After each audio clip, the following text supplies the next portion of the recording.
So good evening. Hi, welcome to this webinar. My name is Ann Baker. I'm the Vice President here at National Peace Corps Association.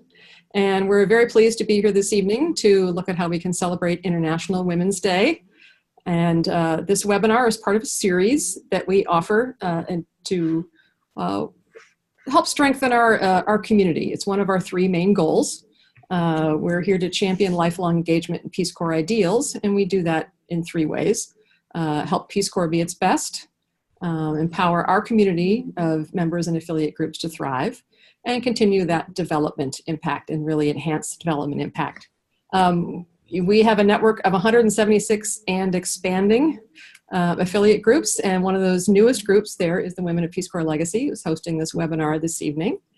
I need to mention that, and I'm very pleased to mention that this webinar series is actually brought to you with support from the Return Peace Corps Volunteers of Wisconsin-Madison, who offers a grant to help support our purpose-driven group webinar series. So many thanks to them, and many thanks to you, because you probably bought calendars from them that help bring in the funds that support this project. So they're giving back to the community in a way that supports all of us. So whether you're participating live today or watching us in recording, we're excited to get some ideas on how we can celebrate women around the world. So I'm going to turn it now over to Stacey and Lee. Great. Thanks, Anne. Thank you so much for hosting us, and thank you everyone for joining us this evening. My name is Stacey Ferguson. I'm a proud Return Peace Corps volunteer from Morocco. I served from 2005 to 2007 as a maternal and child health volunteer, and I continued my service as a staff member till the present day with Peace Corps. I've been with them for about 8 years now, so it's a long time.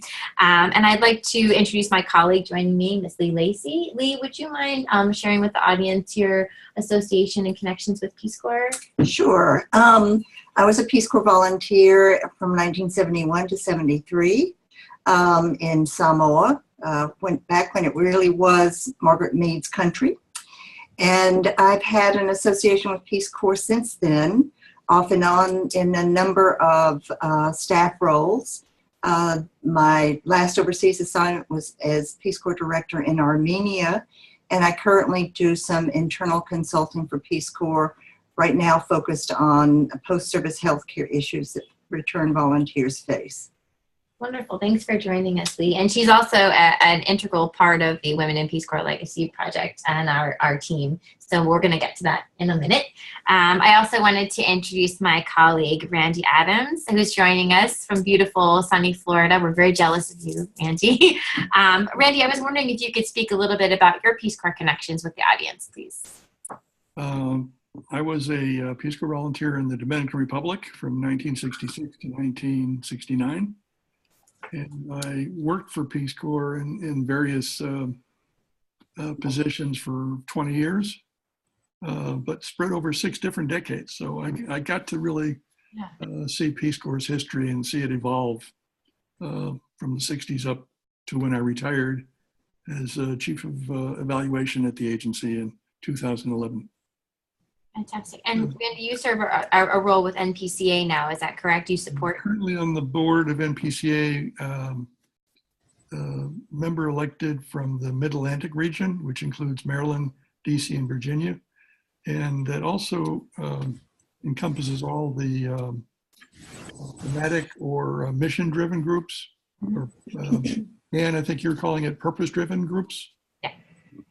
These include LBGT, Peace Corps Community in support of refugees, RPCVs for environmental action. There's about 7 or 8 groups that now are neither country of service nor regional, but have specific focus like the Peace Corps Legacy of Women. And so it's a new evolving structure for the NPCA, and we're pleased that the Legacy of Women is joining that whole group, and it's growing. We are too. Good news for us, yeah.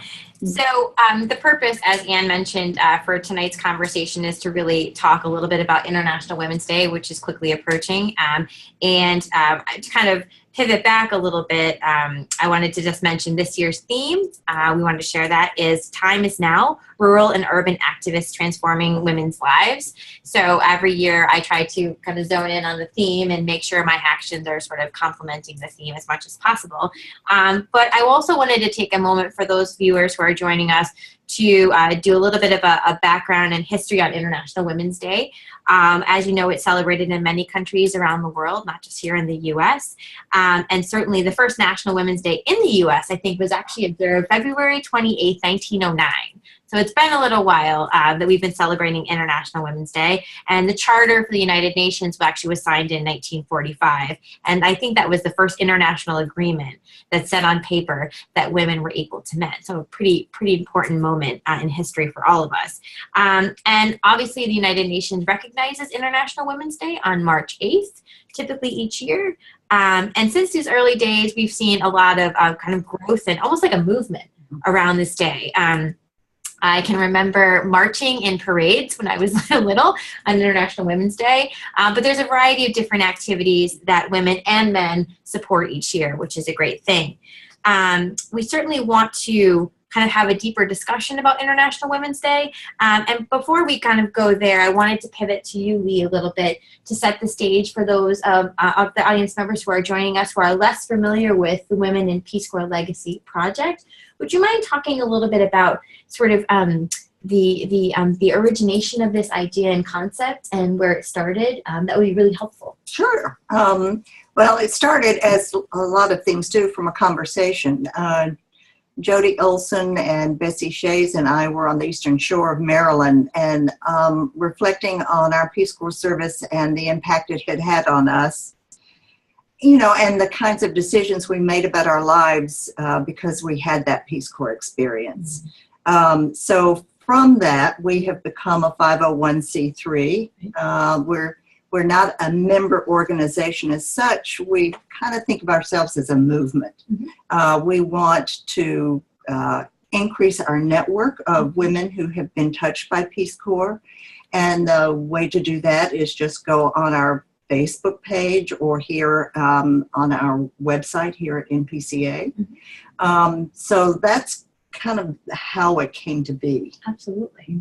And just a clarification, Lee, to be interested in Women in Peace Corps Legacy, do you have to have served, or is that not a requirement at this stage? You have to have had an affiliation with Peace Corps. Okay. Staff or even a host country family member. Okay. It's a matter of just saying, I am a woman of Peace Corps Legacy. And being connected to that That's right. movement. Absolutely.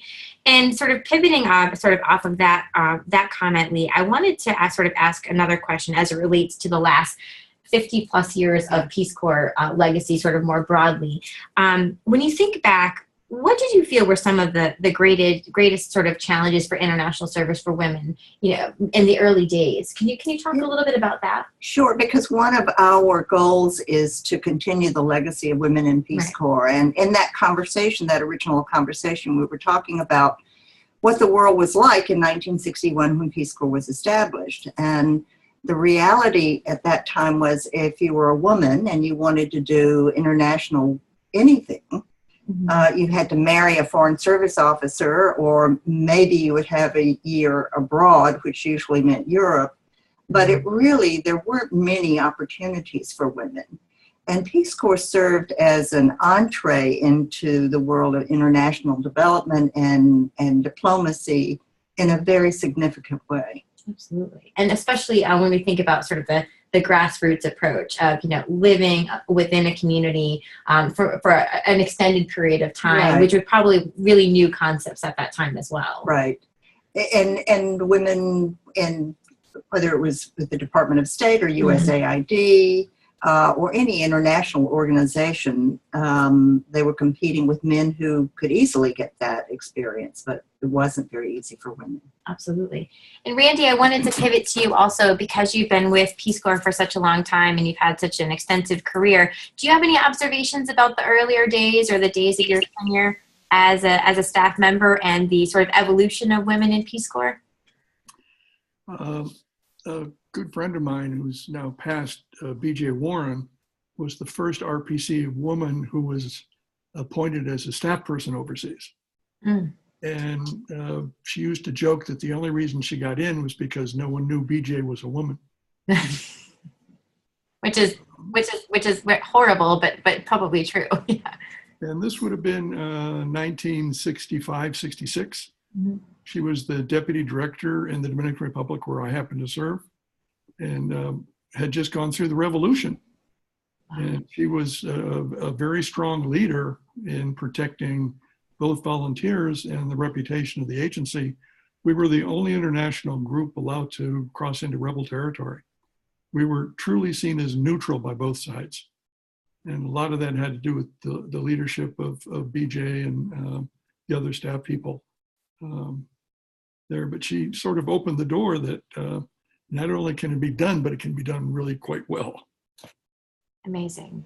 And we also can see too, I started my days with Peace Corps as a recruiter, and one of the things we also know is that a lot of women apply for Peace Corps service. They're strong in number even now, which is a great thing to see, especially since 1961, our numbers have continued to grow, which is a nod to the early trailblazers for sure, setting a path for us. I also wanted to talk a little bit about, obviously some of the challenges in the beginning were quite serious. What have you observed, and I'll pivot back to you, Lee, if that's all right. What have you observed to be some of the greater achievements that you've seen for women and of women over your tenure with Peace Corps? So when you think about this legacy of service and the strength of women as volunteers in Peace Corps, what are some of the things that kind of over the years have given you pause to say that is phenomenal? So some of the bigger achievements that you've seen. Well, gosh, there's so many. But, I know. The one that jumps out at me is the girls leading our world camps. Mm-hmm. Yeah. We recognized actually the year before last, Sarah Goodkind, who had served as a Peace Corps volunteer in Romania, and had initiated the first camp. Mm-hmm. And she didn't have any idea that would be replicated in countries around the world when she started that camp. But it was her idea and her ability to put that idea into practice that started a whole practically movement around the world. Absolutely. And Glow Camps, as we all know, or many of you know, is still going strong. It's grown exponentially. And I think it's also given Peace Corps an opportunity to talk about gender equity in different ways, in our communities where we serve, and also very importantly to engage men and boys in some of the conversations and the activities that volunteers are able to organize. So I think that's a huge moment as well. And I also wanted to sort of talk a little bit about Actually, I'm going to ask everyone to do something. If you're sitting at home watching this, I'd love for you to participate. I've asked everyone to close their eyes for a second. I'm not going to close my eyes, but everyone else, close your eyes for a second. And I want you to take a moment and think about a woman that has changed your life. It can be from your family and home relations. It can be from your service. It can be from your professional life and career. Find that woman and isolate sort of her picture in your mind as you know her or remember her. And think about sort of the impact that she's had on your life, your professional choices, your Peace Corps experience. And when you're ready, you can open your eyes. I'd like to ask everyone joining, if you're comfortable, to share who that person was. And I'll give you a minute to think about it, what you want to say. I actually would love to talk for 1 minute about my host mother. So she is someone that I think the universe paired me with, because there is no one like her. And she is a 5'1" Berber woman. If you ask her how old she has no idea, because they didn't have birth records at the time. And but she'll say she's 50 something. That's her favorite thing to say. She's a mother of 8 children. 5 survived. And she has facial Berber tattoos that are beautiful. And she has more spunk in her little pinky finger than I've ever experienced in my life. But she was my champion.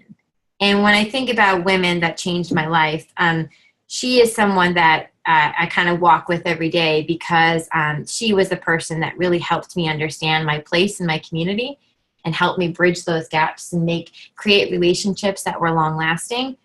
She also forgave me for all the mistakes I made, and we all know, don't say that word, say this word.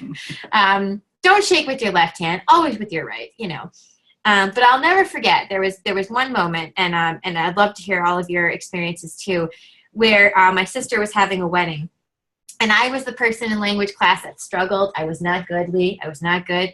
I had to practice every day. I mispronounced everything. But my sister was having a wedding. And in Morocco, it's a 3-day affair, and everyone's working, and the whole village comes, and you host them in your house, and you actually serve them. And so I woke up the day of the wedding, and my mom came to my door, my Amma, and she said, "Okay, what are you doing?" And I had just woken up. I said, "I'm sleeping." And she said, "We have a lot of work to do." And I said, "Okay." So I got up and I peeled more potatoes than I care to mention. I still can't remember how many I peeled. And I worked for 3 days. And one moment she said to me, "Habibti, I need you to go, my darling, my sweetheart, I need you to go get me a knife." And I said, "Okay, well, would you like a small knife or a big knife?" And she looked at me, she goes, "You know what I'm saying to you, don't you?" And I said, "I do."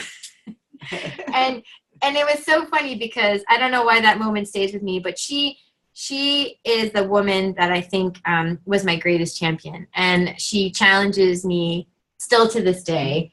And she's someone that has had a very large impact on my service and my decisions moving forward. She's a wonderful, wonderful person. So, Lee, do you have a person in mind that you're thinking about? Well, if it's related to Peace Corps, I would have to say it was Potasi, who was my Samoan sister.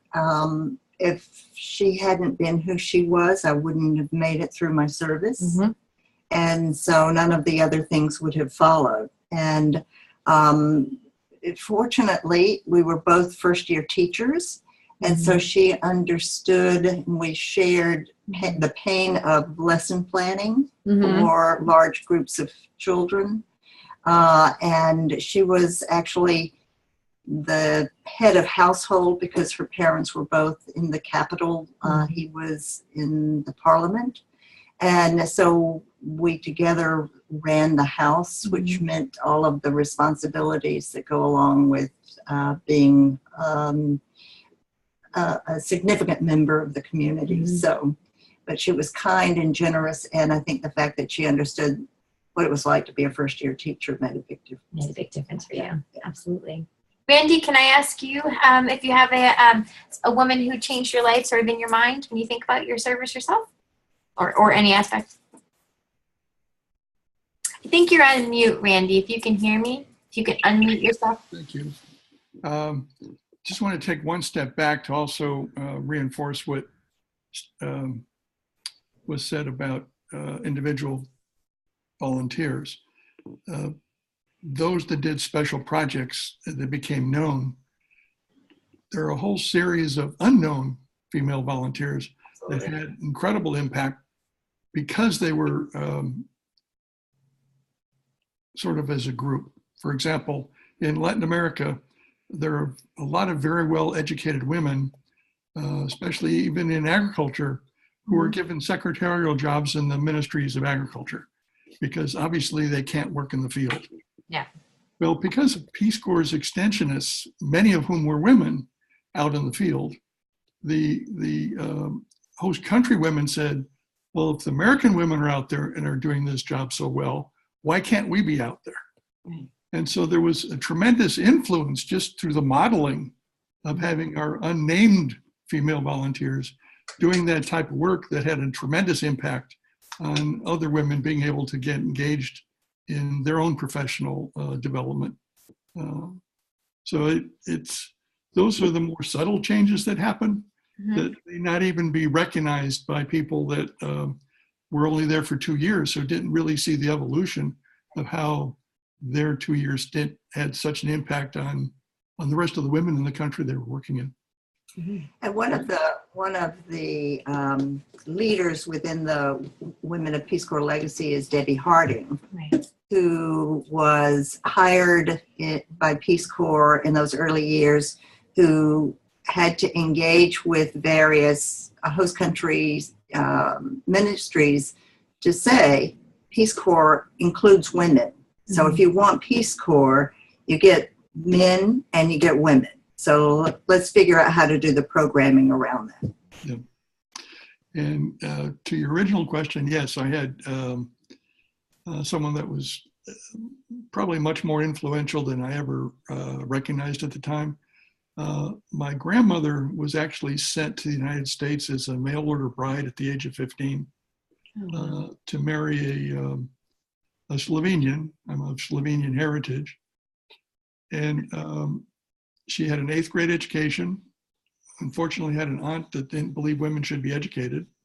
So she got sent overseas, ended up learning how to read and write 5 languages, became a newspaper reporter, ended up, when I would travel around with her, going from kitchen to kitchen, getting people to sign subscriptions to the newspaper, and she would raise funds to send back to Yugoslavia to build health clinics and libraries.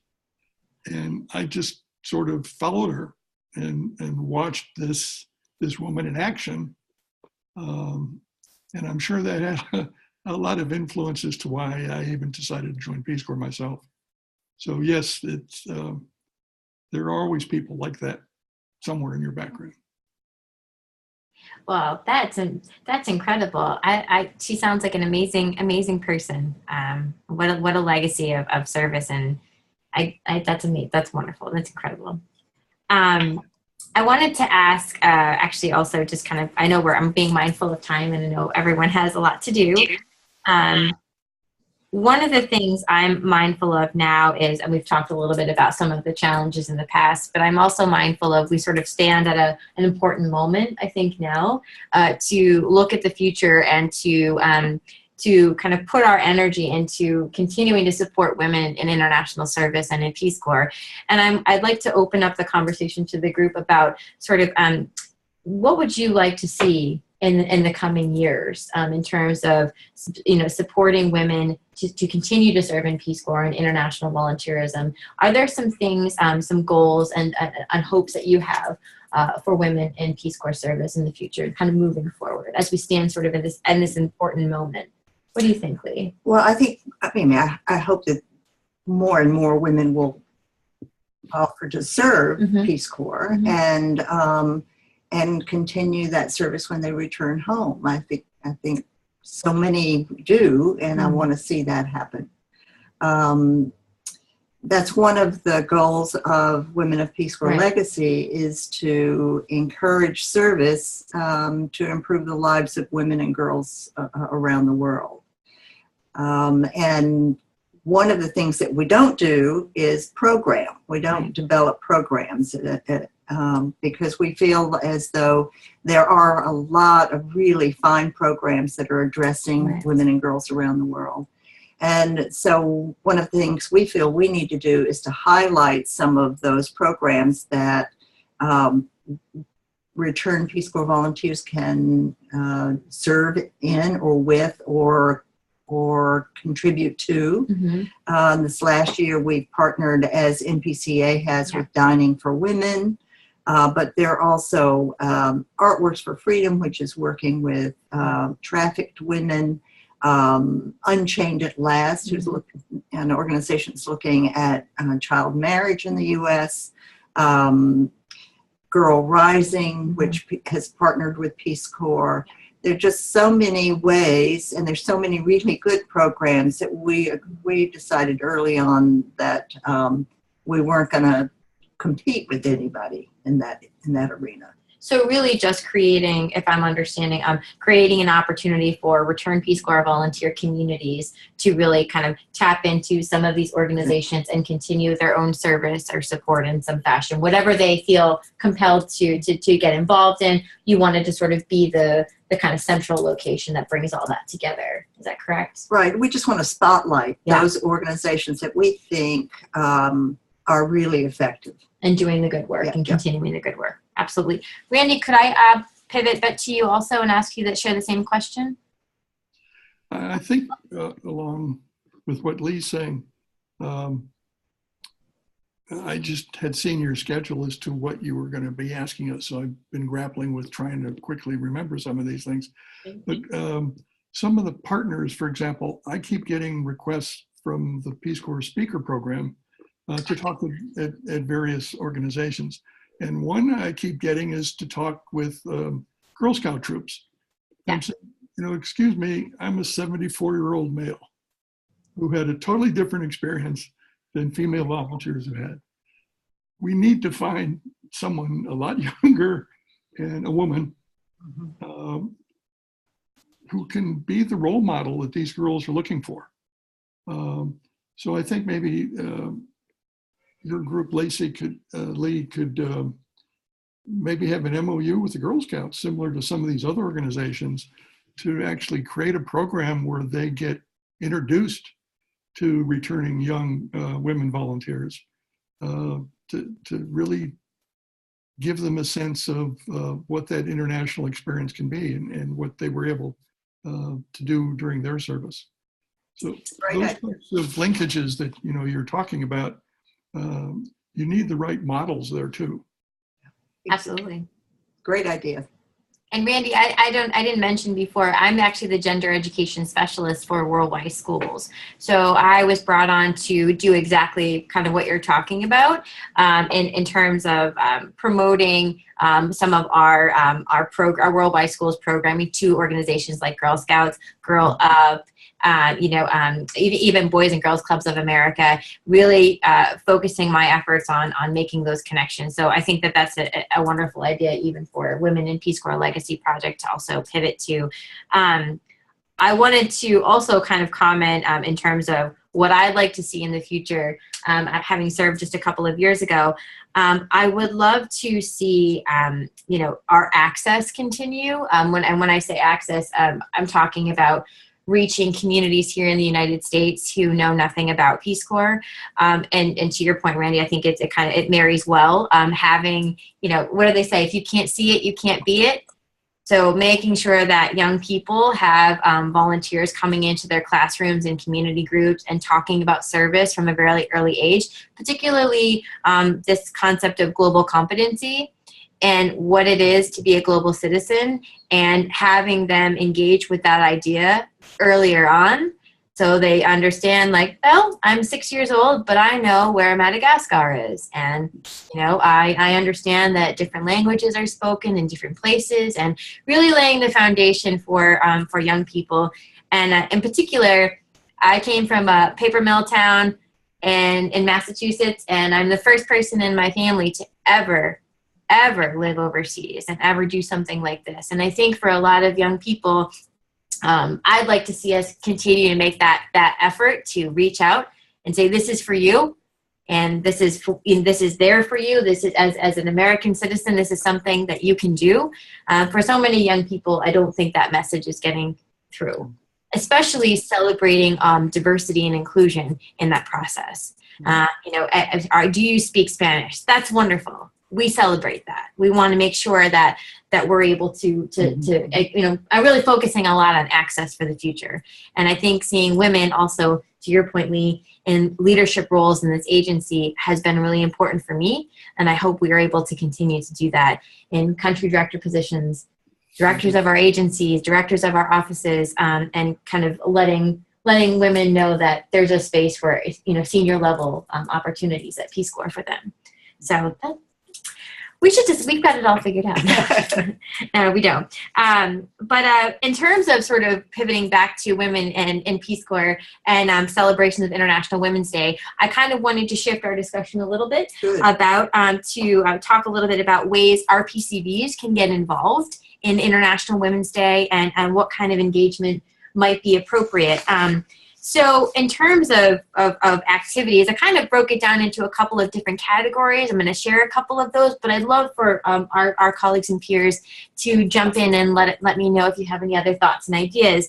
The first sort of concept that came to me was community engagement. I know a lot of my fellow colleagues in our PCVs are very plugged into their own communities. So thinking a little bit about what they can do, such as organizing a service project in your community, like at a school, middle school, or high school. This could be anything from painting a classroom to organizing a school garden project, and just really doing it, focusing on celebrating International Women's Day and sort of having that be the framework was one concept that came to mind. Also organizing walkathons. I know so many RPCV groups who organize field days and I know I'm saying marathons, runs, there we go, some kind of physical activity. So maybe even organizing a walkathon or a field day of some kind with your community came to mind as well. We also talked a little bit about sort of just raising awareness, maybe educating yourself about the history of International Women's Day or the history of women in Peace Corps. Also considering your own service and service of other RPCVs in your community. I don't know about you, but I did a photo gallery in my hometown when I came back. And I also had a panel of RPCVs come together and talk about their service, which was really helpful and impactful as well. Let me just add to that, because you mentioned that you were aware of International Day of the Women growing up, but I never experienced that. And in fact, I didn't really come to understand this day until I was doing some work in Vanuatu and saw how it was celebrated and recognized there. Or in Armenia, where even as staff members, it's huge. It's huge. Yeah. And so I don't think there's as much awareness around this day and recognition of it as needs to be. Absolutely. So that's what I'm really hoping we're able to do through all of the affiliate groups. And there are a number of other dynamic ways, and I know other RPCV affiliate groups have done things like film screenings. We just had a number of RPCV groups do a film screening of Girl Rising, which was wonderful, and it was a film, obviously, that focuses on girls' education and empowerment and access, or organizing even a book club. A colleague of mine organized her own book club, and they read stories about not only women in Peace Corps, but also women around the world who are making an impact and really moving the needle. But I'll pivot to my colleagues. Randy, since you're sort of play an integral role in helping these affiliate groups sort of organize and know what they're doing, have you seen any trends around International Women's Day, or do you have any ideas about ways that RPCV groups might be able to plug in? I'm not aware of any, and Mary Carmen, who's the coordinator for all the 176 groups, she's not aware of any groups particularly doing anything around International Women's Day. Okay. I think all the things you've mentioned, there's certainly enough creativity out there among the groups. Yeah. If they're aware of the date and just challenge them of saying, what do you think your group can do?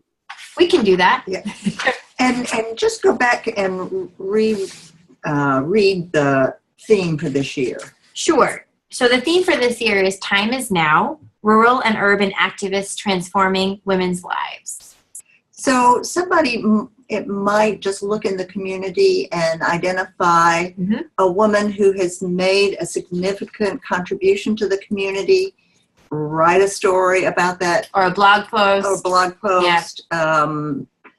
Or a podcast about that individual to bring awareness to International Women's Day. Absolutely. And we certainly want to hear from our PCV groups who are doing things, at Women in Peace Corps Legacy. So if anyone's listening and watching and you have an idea or you have a plan, we'd love to know what that is, and through, an email or even a picture or, and video, anything you have that you'd like to share with us, we would love to be able to celebrate that as well and promote it. So this is the first year we're doing this, and so we're building. We're going to be building on the knowledge that comes out of this effort for years to come. Yeah, absolutely. Depending on what the theme is each year, there's something that I follow. I've been finding fascinating on Facebook called A Cup of Jane, and it just highlights a woman that no one's probably ever heard of who's done amazing things. That is very neat. Again, raising the profile of people who have done things, just to disseminate the fact, hey, there are activists out there that are really helping change the world that you're benefiting from. So, maybe sharing those examples among the groups, of whether they were volunteers or people we worked with as volunteers, to get a collection of those, just to raise their profile and raise what their activities have been. And I don't think that it needs to be a woman who's had an affiliation with Peace Corps. It's just recognizing a woman on that day who has made a significant contribution to the community. Absolutely.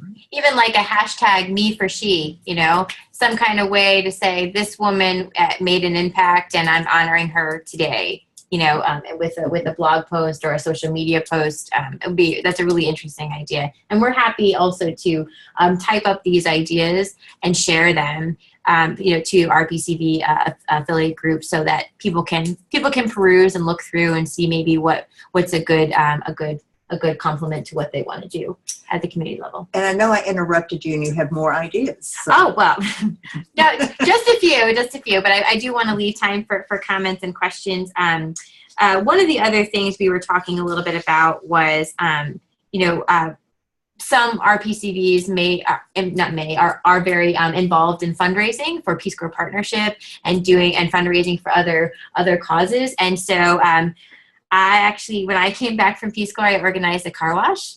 It's going to sound really funny, but I did in my community with my brothers and sisters. And we had a blast, but I was trying to fund a community project through Peace Corps Partnership. So that was really, really dynamic and fun idea. And then also certainly world music, I know for a lot of our PCVs is a you know, music from Morocco still warms my heart. It's still part of who I am, and now anyway.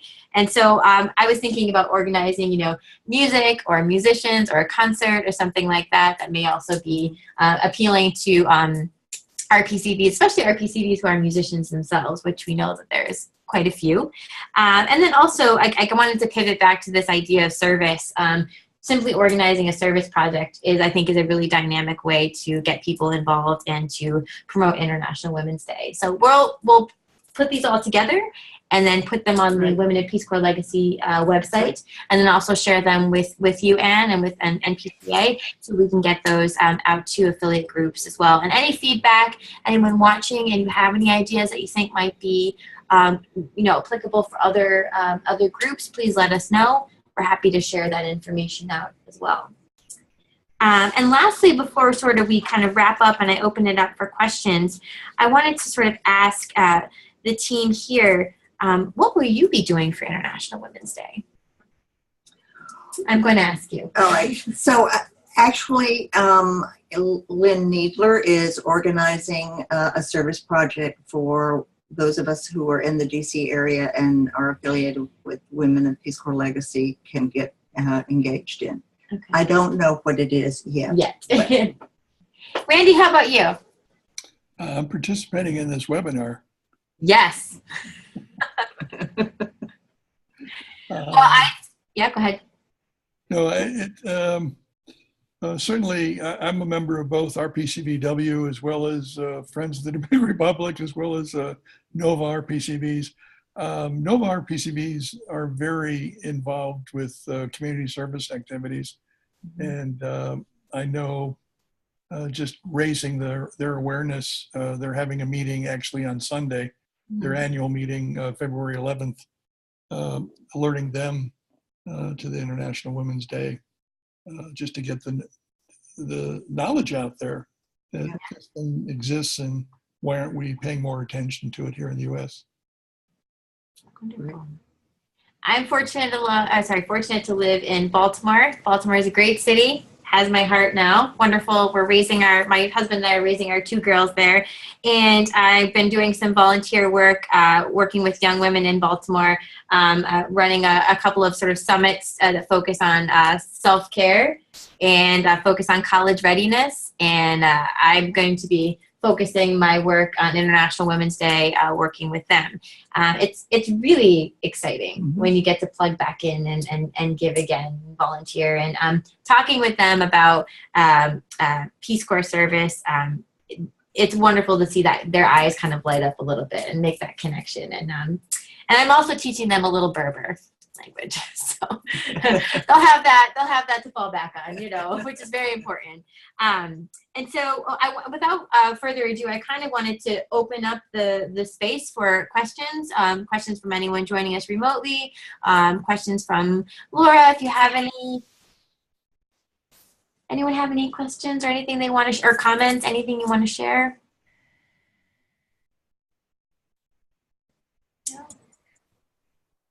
So I think it's great. I miss, especially as I mentioned, being a part of RPCVW and wanting to, sort of get our members. So one of the things we are trying to organize as I would like to partner with an organization called Calvary Women's Services, who we did a volunteer event with last year. It's a great organization. So we're planning to do a community service event with them, in addition to potentially having a couple of other events around International Women's Day in the month of March. So I loved your ideas. I certainly made note of all of them, and I look forward to collaborating. I think my biggest, just being involved in the RPCVW community, and in general, just my style, as we do try to work with communities and engage. I think that collaboration is very important, and it's fundamental to really making a difference, because I think that you get a lot of different committees or just groups trying to do the same thing, but everyone maybe might do it slightly different. But at the end of the day, we're all global citizens, as you said, trying to make a difference and trying to give back to our community and really, serve, and sort of just really empower that spirit of volunteerism to our community. So that's what I'm really excited about. And I really look forward to keeping in touch with all of you to really sort of figure out and hone in how we could continue to work together and collaborate, because I really believe that that's going to be the key in continuing to succeed. And as I expressed to my colleagues on the RPCVW board, is I heard something last year and it really stuck to me, and I thought, you know what, I want to be involved and figure out how I can do this. But I heard a woman say, women, especially with everything going on with women at the, during these times, women are going to continue to succeed as so long as women continue to support women. So I leave with that. I heard that. I thought it was a very powerful statement, and I really believe that as women, we need to continue to support women. So. Laura, thank you for that. And Stacey, thank you for including me in this. Anne and Randy, thank you very much for participating in this webinar. And I'm just going to have to say farewell for tonight. she has a garage that's closing, so we're gonna yeah. And we'll be in touch. All right. Thanks, Lee. Thank you. Well, and thank you, Lee, for joining us tonight, and Stacey too. I'll just jump in for a minute here. This has been great. I took lots of notes. Lots of ideas. As you mentioned, I think International Women's Day is not something that really gets the attention here in the United States. It does in a lot of other countries. But a lot of your ideas, I think, are very easy to implement no matter what type of group we have, whether it's a geographic group, a country service-based group, workplace affiliate group, cause-related group. There's lots of ideas there. And hopefully some of the groups will get some of these ideas and start to implement them this year and beyond. And you're asking what I'm going to be doing on International Women's Day. And I'll be getting the word out to all our groups with sharing some of these ideas and making sure that they watch this webinar and get some of the other ideas and start to tell us how they are celebrating International Women's Day. So thank you so much. Thank you. Thank you. And I love that quote, Laura. I thought that was really a great quote and very appropriate, I think, for this this webinar as well.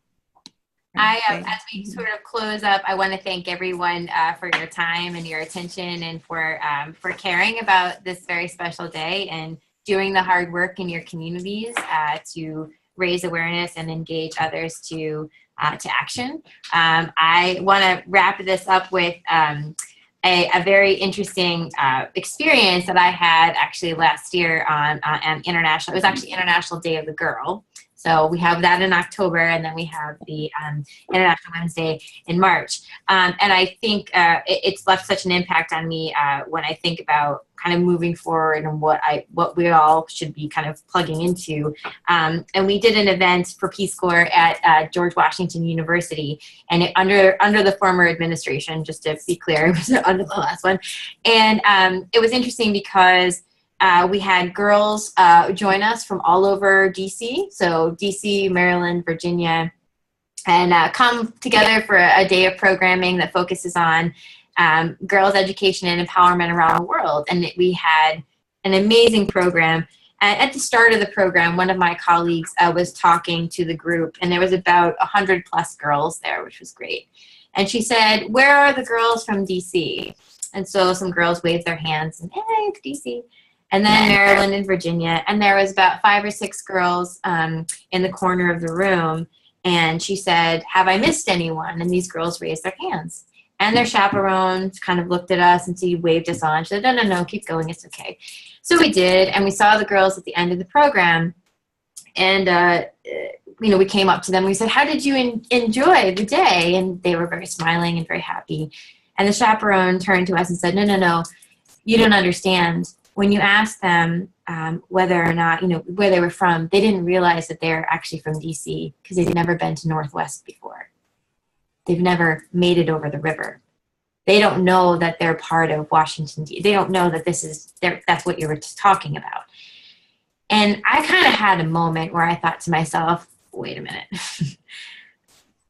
This is something that, not only that I felt compelled to do, but when I think about that term, that access, and how we're reaching young people and how we're, bringing them across the river and saying, you can participate in this. It really left a sort of a strong impact on me. And I hope every RPCV affiliate group, no matter where you are, no matter where you've served, I hope you feel compelled to cross that river and bring people over and help them understand the greater world, the greater community, whatever that might mean on your level. I think that's the work as RPCVs that we're compelled to do. And I'm really excited to see what we all do together. So thank you very, very much for joining us. Does anyone have any last comments or questions? Randy, you're in sunny Florida, and we've taken the entire evening away from you. So sorry, but we're so thrilled to have you here with all of your expertise and wisdom and all of your Peace Corps wonderfulness. Do you have any last thoughts, Randy? I want to toss it to you before we have to go. No, I think you're getting us off on the right track. Yeah, I'm inspired. I'm feeling good. Anne, do you have any last thoughts? You're NPCA, so I'm going to pass it to you. I just want to thank you for taking the lead on this webinar. We look forward to further ones and also getting the stories. And I'm really curious, Laura, what our PCBW and all the activities that we're going to be pulling together there, and just hearing from other affiliate groups in terms of what you're doing to share the impact of women around the world and celebrate women on International Women's Day. And also, I think International Day of the Girl in the fall, lots of days. Every day we should be celebrating women, but in particular, what can we do on these days as affiliate groups and as individual RPCVs? So share those stories, share that impact, and thank you all for participating tonight, and for Women of Peace Corps Legacy for taking the lead on this. Absolutely. Been a pleasure. Have a great evening, everyone. And thank you, Laura, for joining us. I'm really excited to see what you do in the future, and we're here to talk with you and to support as we can. Thank you. Thank you. Have a good night. Thanks. Have a good evening, everyone. Thank you, Randy. Thank you, Anne. Bye. Bye-bye.